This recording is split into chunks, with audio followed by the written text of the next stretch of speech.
2:47 a.m. Jin's bedroom holds nothing but stale air and the low hum of the radio he's been clinging to for 12 months. Tonight's letter. It's just one word, pomegranate.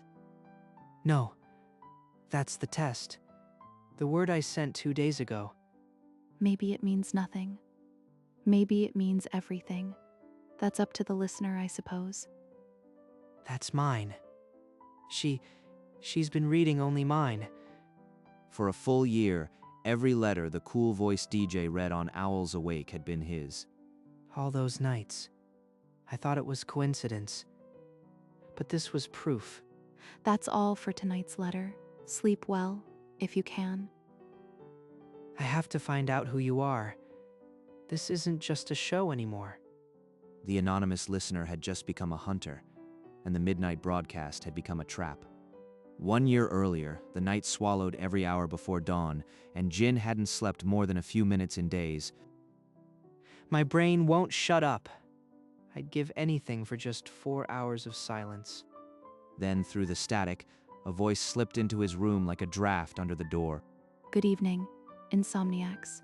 If you're listening, you're not as alone as you think. She sounds like she knows. Like she's talking right to me.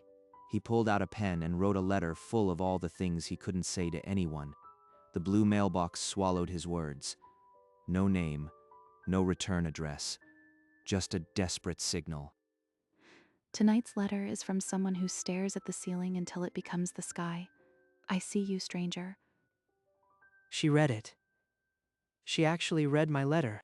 Night after night, he wrote. Night after night, she chose him. He never asked why, he was just grateful to be heard.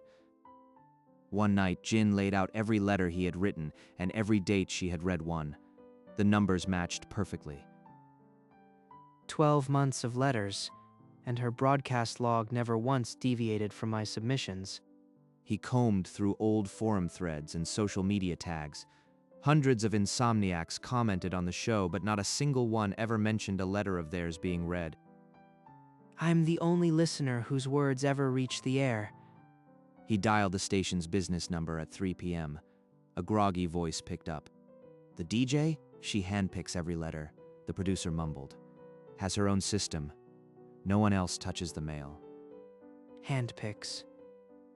So she knows my writing. She's been choosing me deliberately. To be certain, he needed a message so strange it could not be mistaken for coincidence. He sat at his desk and wrote a single word on a clean sheet. Pomegranate. No greeting, no goodbye.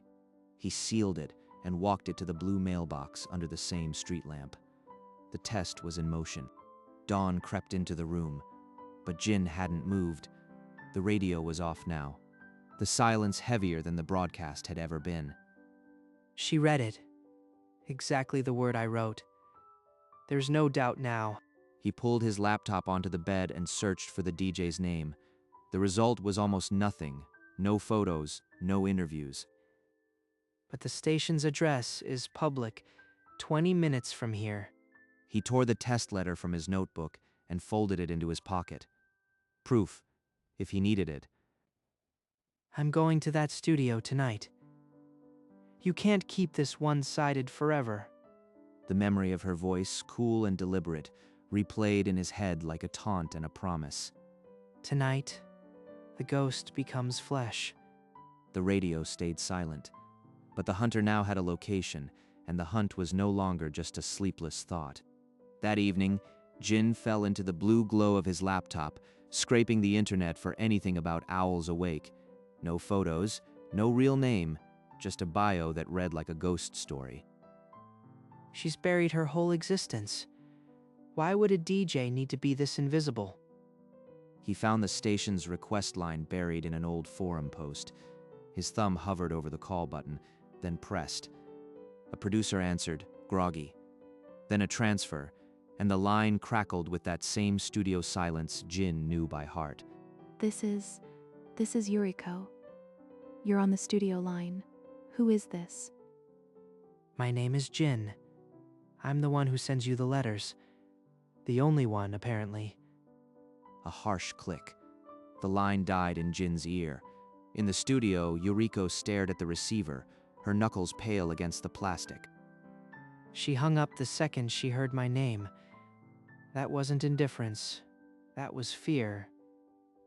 20 minutes away, the community radio building sat in the dark.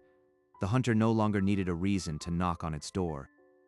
Tonight, I'm going to that studio. No more ghosts, just answers. The streets were empty when Jin reached the address. The station was smaller than he imagined, a worn building with a single lit window on the second floor. This is where she hides. Behind that glass. Behind that voice. He pushed the front door and stepped into a cramped lobby that smelled of stale coffee and paper. Hey, station's closed to the public. Turn around. I need to see Yuriko, the DJ. It's important. She doesn't take walk-ins. No one gets past this desk without a badge. Now leave. Please, just tell her Jin is here. She'll know the name. I don't care if you're the Prime Minister. You're not getting through, last warning. Jin's shoulders dropped. He backed out into the cold, the door clicking shut behind him like a lock on a cell. Maybe I should just stop. She's made it clear she doesn't want to be found. What am I even chasing? His room felt smaller when he got back, the walls pressing in like he'd never left. The radio sat cold on the nightstand. A whole year of letters, and she won't even let me see her face. Maybe this was a mistake from the start. He pulled the desk lamp's chain, sat down, and uncapped a pen. The paper stared back, blank and demanding. His pen shook as he wrote, "I'm done. I can't keep writing to a ghost. Goodbye. No name, no date, just finality." If this doesn't get a response, then the show is nothing but a recording, and I'm alone in the dark for good. He folded it once, walked to the blue mailbox under the street lamp, and let it slip through the slot. The metal swallowed it without a sound. Under the orange lamp, Jin didn't move for a long minute. Then he turned and went home, lighter and heavier at once. One last broadcast. I'll listen tonight, and if she says nothing, I'll turn the dial off forever. The hour hand crept toward midnight. The room held its breath, and Jin reached for the power knob. The static came first, a low hiss that would either deliver a voice or swallow him whole.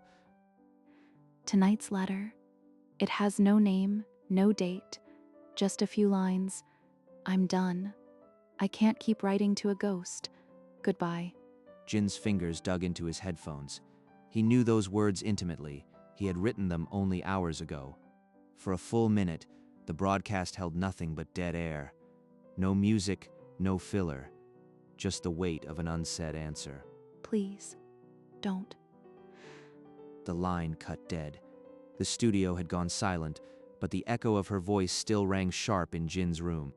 She broke. After a year of that cool, composed voice, she finally broke, and it was my letter that did it.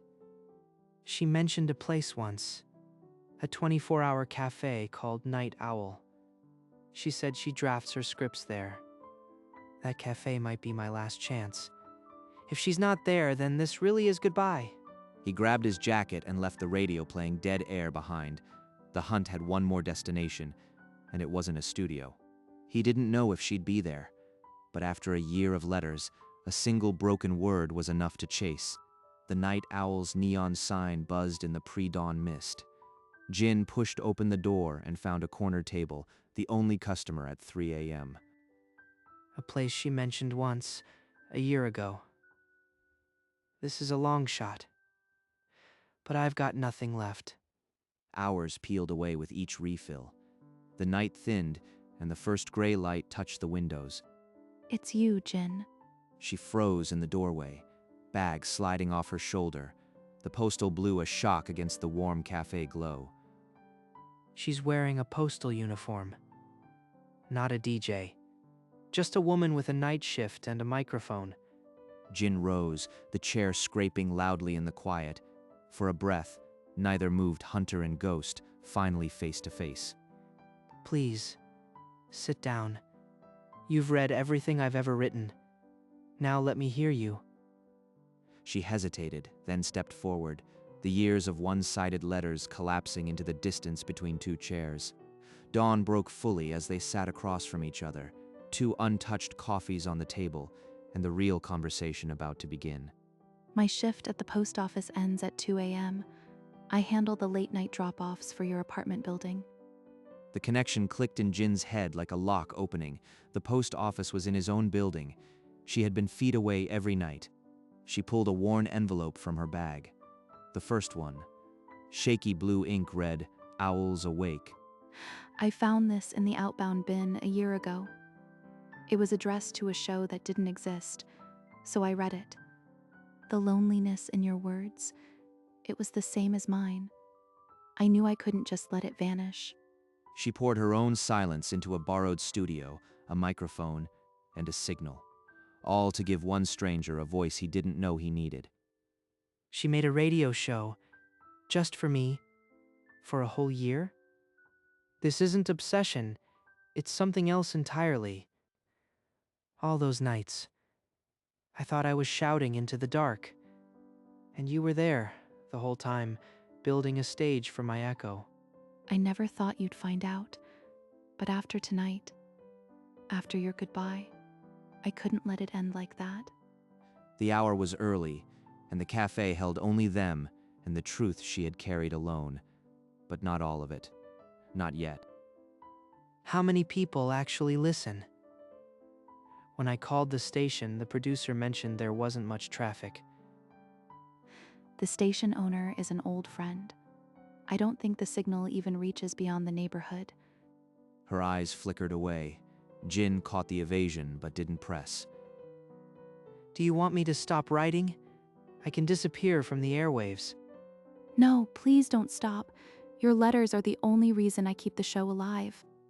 Then let's do it together. Co-hosts. I'll write, you'll read, but we'll both be in the studio. No more ghosts. A genuine, unguarded smile broke through her worry. It transformed her whole face. You'd really do that? After everything?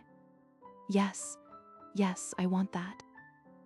We'll plan the next broadcast for a week from tonight. I'll meet you at the station. They left the cafe as the city woke, partners in a project built on a half-truth, but for now, the fragile alliance was enough. A week later, Jin walked into the station without a guard stopping him. The on-air sign held a new promise. First time on this side of the microphone. Everything's brighter under the purple lights. Last check. We're live in 30 seconds. You ready? Good evening, insomniacs. Tonight, I'm reading my own words, the ones that started it all. The studio line flashed before the first letter was even done. An unscripted voice joined the frequency. The caller, a trucker on a night haul, said the show had pulled him out of a bad place. Jin exchanged a stunned look with Yuriko. When the sign flicked off, Jin glowed, but Yuriko immediately reached for the mailbag, shielding it with her arm. She never lets go of that bag, like there's something inside she doesn't want me to read. The collaboration had been a revelation, but a single, guarded gesture seeded a question he couldn't shake. Tonight was real. Was everything before it? Weeks passed. The show's audience grew, tiny but loyal. Yuriko's hand never left the mailbag. Jin noticed the habit but said nothing, the secret pressing against the studio walls. One night after a charged broadcast, Jin stood abruptly. His elbow caught the bag's strap, and it tipped. Letters scattered across the floor, dozens, every one in the same delicate handwriting. What is this? This handwriting, it's the same as your scripts. No, don't look. Please, Jin. Just give them back. Jin recognized the ink. The listener letters he'd heard for a year were all written by her. These aren't from listeners. You've been scripting the whole show. Every single letter. Yuriko's face crumbled. The lie had been the only thread holding her together. A year of mail. All of it fabricated. And I was the only one who never suspected. The following night, Jin pushed open the post office door. Yuriko stood at the sorting counter, her back to him. The hum of the fluorescent lights was the only sound. She turned, and her face collapsed. You came for the rest. I'll tell you everything. No more dodging. Was there ever a single real listener? Or was I always the only one? No one else. It was always just you. Every letter I read, I wrote myself. I intercepted your first letter and I couldn't stop. Your words were the only company I had. The confession emptied her. She sat among the mail bins, shoulders shaking. Jin's fists clenched at his sides. You built an entire show, an entire lie just to talk to me. That's not kindness, that's obsession. He turned. The stack of her fake letters burned into his memory. The post office door slammed shut behind him. Was any of it real? Or was I just a character in her one-woman play? Jin walked the city without direction. The post office doors slammed, still heavy in his ears. A lie doesn't feel like warm static at 2 a.m. It doesn't make a grown man cry when it ends. He stopped under a street lamp, replaying her voice in "Please don't." That crack. She meant it. I wrote to her, hoping someone would listen. She listened so hard she became the entire station. The anger softened into something more complicated. Loneliness recognized itself. If I walk away, I'll just be alone in the dark again. But this time, knowing there was a stage built for me. I can't leave her. Not like this. The show has to become real for both of us. He turned back toward the station, the cold air biting. No more running. It won't be easy. But honesty is the only frequency left. The crisis had cracked him open. What he rebuilt with Yuriko would either be a monument to a lie or a lifeline forged true. The studio was almost dark. Yuriko sat motionless, a cardboard box half filled with scripts beside her chair. Why did you come back? There's nothing left to salvage. I came back because I finally understand why you did it, and I can't let you do this alone. You don't understand how deep this sickness goes. I've been lying to you for a year. Then we stop lying. We tear the show down to the studs and build something honest. No more scripts, no more fake letters. Yuriko covered her face, but a sob escaped, part grief, part release. We'll write an announcement. Tomorrow night we tell the world Owls Awake is changing. Okay. No more lies. I'll call the station owner at dawn. They pulled chairs to the console and drafted the first authentic broadcast of Owls Awake. The on-air sign flickered on, a promise. The next broadcast would be the hardest and the truest we'd ever done. The next night, Jin and Yuriko sat side by side at the console. The on-air sign was harsh and honest. Tonight, Owls Awake starts over. Every letter before was an experiment. From now on, real letters. No scripts. They ended the broadcast with a new P.O. box address. Then they waited. 3 days of silence. The mail bin stayed empty. The studio phone didn't ring. Maybe we were fools. Maybe no one wants a show this raw. They're not coming. I should have known a lie would be the only thing that worked. On the fourth morning, a worn envelope fluttered through the station's mail slot. Jin picked it up. The handwriting was shaky but real. A child's script, maybe. No return address, just a postmark from a nearby town. This is it. Another human being actually wrote to us. He opened it slowly, the paper whisper loud in the dead air. The words inside would be the first true stone in their new foundation. At midnight, the on-air light blinked red. Jin unfolded the letter, its paper rough against his fingertips. "Dear Owls Awake, I heard your announcement. My name is Sora. I'm 15. I haven't spoken to anyone at school in months." His voice splintered on the last line. Yuriko looked up, eyes wet. She reached across the board, her fingers covering his. The studio phone began to ring. She put it on speaker. A trembling voice, younger than the letter, said, "Thank you." Then another call, and another. The board lit up like never before. They're all real, Jin. They were always out there. We just never gave them a real stage. The voicemail box filled before sunrise. 12 messages, each one a person who had been listening in silence. We didn't just fix the show, we gave it a heartbeat. When the sign flicked off, they sat in the purple hush, 2 chairs closer than before. The lifeline had split into many, and none of them were alone. Months rolled forward. The Owl's awake mail bin never emptied again, each envelope carrying a different voice of the sleepless. They read letters from truckers, nurses, students, all the hours of the lonely, now shared across the frequency. One night, a voice cracked through the studio phone, a man no older than Jin, his words trembling. I haven't had a real conversation in 3 years, but you two every night, you're the reason I'm still here. Jin squeezed his eyes shut. Yuriko lowered her head, lips pressed tight, her shoulders trembling. You're not alone either. Not anymore. The caller's silence stretched, then a quiet thank you before the line went dead. After the sign went dark, Yuriko touched his sleeve, her eyes still wet. You didn't give up on me, on any of this. Thank you. He just nodded, and for a long while they gathered the letters in comfortable silence, 2 voices now woven into a chorus. One night, the studio computer showed a number they had never imagined, 100,000 listeners, glowing on the screen. Jin, look at the counter. That's not a typo. That's real. 100,000. All these people, awake and listening to us. The studio phone lines jammed instantly, every light on the board screaming at once.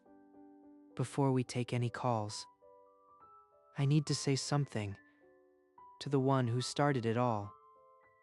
You built a stage for my echo, and now it's a chorus. You're not alone either. Not ever again. I know.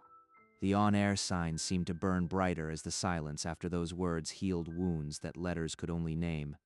Across the city, 100,000 radios glowed, their speakers buzzing with static that had become a shared heartbeat. Jin and Yuriko let the next long moment pass without words, 2 chairs closer than ever, the lie that became a lifeline finally at peace. The studio's purple glow dimmed to a whisper. Yuriko set her headphones down, then pulled them back into her lap. I was so afraid you'd hate me. That's why I dodged every call, every knock. For a while, I did hate the lie, but I could never hate you. It almost cost us everything real. Their chairs had been pulled so close the armrests touched. Yuriko's fingers rested on the console, inches from his. No more hiding. Not from you, not from anyone. Whatever comes next, we walk into it together. Together. No scripts. Just the truth and a microphone. The on-air sign had been dark for an hour, but neither of them moved to leave. The silence was no longer empty. They stacked the leftover mail together, a quiet promise that every letter would be read, every voice would be heard. Jin reached over and clicked off the console. The purple light died, but the studio felt more alive than ever. She nodded, and for the first time in years, the insomniac who started it all felt no need to check the clock. 3 nights later, the studio hummed with its usual pre-show static. Jin adjusted his headphones while Yuriko took a slow sip from her coffee cup. Ready for another night of no scripts? Always. Especially now that we're not lying to ourselves. She clicked the on-air switch, and the neon purple flooded the booth like an old friend. From the mail bin, she drew tonight's first envelope, a simple white square, postmarked from a town they'd never seen. Tonight's letter comes from someone who says they never thought anyone would listen. You're not alone. We're here. She's not just a voice anymore. She's the reason this show has a pulse. The on-air sign cast a steady light across them both, no longer a shield but a steady pulse. Across the sleeping city, radios flickered in kitchen windows and beside lonely beds. The signal carried on, and inside the small station, The two who had started as a ghost and a lonely listener kept reading together.